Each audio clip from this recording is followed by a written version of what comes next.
Hi everyone, welcome to Rachel's Kitchen. Today I am going to show you how to make homemade diaper wipes.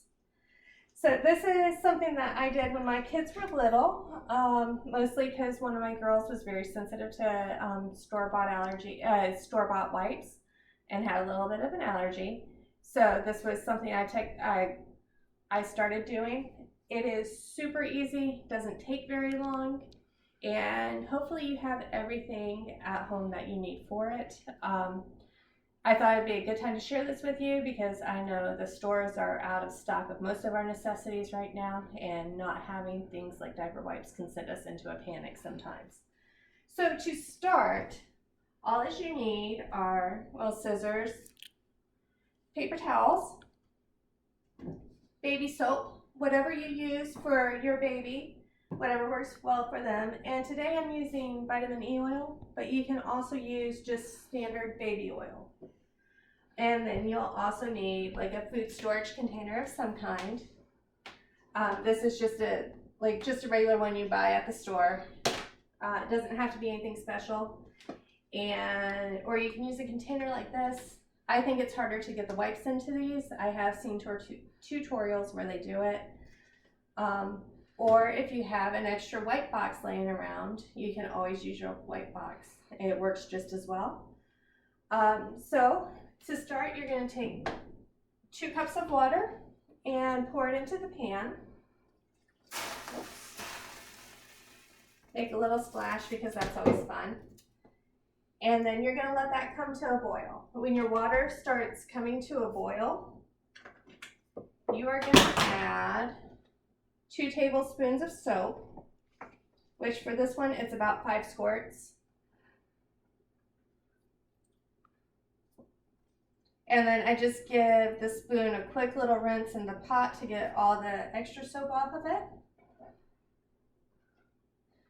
When you make this, I would encourage you to do it while the children are sleeping or while somebody else is home to watch them.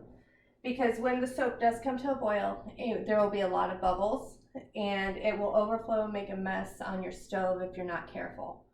I have learned that through experience more than once, so that's my PSA for today. And while we wait for it to boil, once it gets hot, we can go ahead and add you only need a teaspoon of oil. So in this case, it's a dropper full. You could, and here we go. See, friends? Just like that. All right, so I'm gonna take that off the heat pretty quick because I don't want a big mess, and I'm not quite ready. So I add my oil, let that all come in. I'm gonna take my paper towels, that's what I'm using today, and I'm gonna fold them lengthwise so they're longer. It doesn't have to be perfect. Oh, I lied.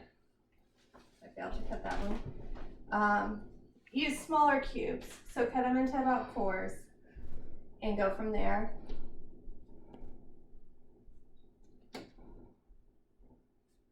Put all those in the container, and then we just take our water. I'm going to fold them down nice and flat so they don't make a big mess and splash up everywhere. And I'm just going to pour my mixture over them.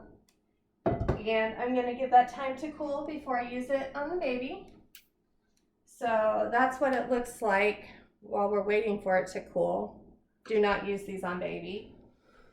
But once they're nice and cool and come to room temperature, no more steam, just looks like that. You can certainly add more cloths if you need to. If you're using fabric, you can just mix up the solution and dip it into the fabric when you're changing the baby. Either way, it's super easy, it's quick, you have everything you need around the house, and there you have it. Thanks, friends.